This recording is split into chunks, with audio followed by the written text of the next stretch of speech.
for Uriah, and he hadn't read about forbidding multiplying wives, they're saying. So he didn't know. Anyway. And they, that is the builders of the wall, we've been talking about, where we started talking about them way back in, where was that, 9:19. And they also pollute the temple because they do not separate as per the Torah, or as prescribed by Torah. That is, clean from unclean in the temple. But they lie with a woman during the blood of her period. They sleep with women in their periods. Again, the blood issue. And each man, that is a matter of routine, takes the daughter of his brother and the daughter of his sister to wife. That means each man marries his niece.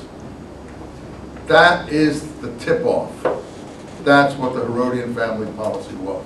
And all you have to do is look at the Herodian genealogies, and you can see that, for instance, take a case like the famous Herodias and her two husbands. There's all kinds of infractions there of Qumran ideology. Okay, the New Testament presents John as objecting on some obscure basis of levirate marriage, but that's not what all the infractions were. The infractions there are divorce. The infractions there are marrying uncles. She didn't just marry one uncle, she married two uncles. So tell me, is this an attack, if it is an attack, on the Herodians or the Maccabeans? And is this 1st century AD or 2nd century BC? That is our question to answer. And I say, on the basis of internal data, over and over and over again, we're getting into the 1st century AD, particularly on this issue of multiplying wives to themselves and niece marriage. Now, niece marriage is not an issue in the New Testament. Rabbinic Judaism still permits niece marriage. This is a new movement, anti-Herodian movement. In the Talmud, one of the Herodian kings, the king was supposed to read the Deuteronomic king law in the temple, I think, every Shavuot. And Agrippa I, who we didn't get to because we didn't read our Josephus that far, in the Talmud starts crying because he's reading it, and he starts crying because he's supposed to be one of the good Herodian kings if there was one. He has Maccabean blood. He's the grandchild of Miriam, the Herodian wife, the Maccabean wife that Herod killed. So they really honor him, I think, for that Maccabean blood. In any case, he starts crying because it says, "Thou shalt not put a foreigner over you." And he knows that they consider him to be a foreigner because of his Herodian blood. That's why he's crying. And they say, "You are one of us. Don't cry, Agrippa. You are one of us. You are one of us. You are one of us." It's in the Talmud. I think it's probably an actual historical episode. The point is that the Pharisees, to whom the Talmud basically appertain, are cooperating with the Herodians.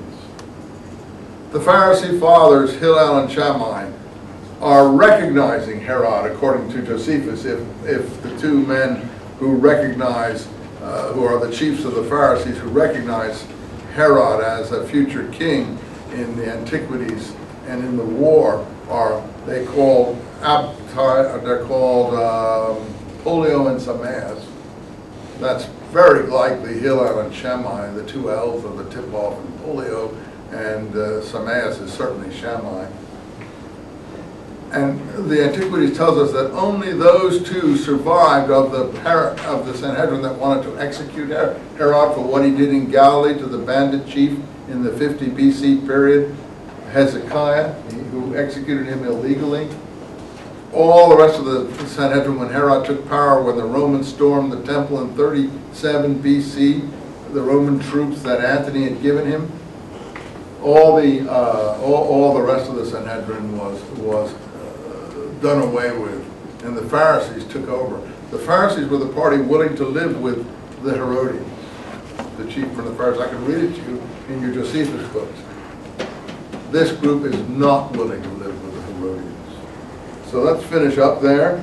They're combining pollution of the temple with fornication. See, they do not separate as prescribed by Torah in the temple, but rather they lie with a woman during the blood of her period, and each man takes the daughter of his brother and daughter of his sister to wife. But Moses said, you should not approach your mother's sister. She is your mother's near kin. So now they want to move from there. But while the law of incest is written for males, it likewise applies to females. Therefore, if the daughter of her brother uncovers the nakedness of the brother of her father, he is near kin. And they pollute their, and so on and so forth. They pollute their Holy Spirit. They open their mouth with a tongue full of insults against the laws of the covenant of God, saying they are not certain. They speak an abomination concerning them. All of them are kindlers of the fire, the way John speaks of the fire is in the flame, and the I forget, the fan is ready for the burning, or what or the chaff is ready for the burning. Forget how it presents John. All of them are kindlers of fire and lighters of firebrands, quoting Isaiah. Their webs are spiders' webs, their eggs of vipers are their eggs. O generation of vipers. The New Testament starts out with John speaking in that way. Who told you to flee the end, or whatever it is he says in his first speech attacking the scribes and the Pharisees who come out to him. But look at this. Whoever approaches them cannot be clean. Like an accursed thing, his house is guilty unless he was forced. So here's the thing. It isn't the actual priests who are doing this. It's Herodians who are doing this. But the priests are taking their appointment from Roman governors and Herodian kings. After the Herodian kingship, I didn't get a chance to read you all that in Josephus, is abolished in between 4 BC to 7 AD, the Romans imposed direct rule, which is why they do the census of Cyrenius in 7 AD. So what this document is saying is that if you approach them, if you have anything to do with them, you acquire their pollution. So the priests aren't sleeping with women in their periods. What's happening is the priests are accepting gifts from Herodians and other foreigners in the temple in an illicit way, and we hear about that in Josephus.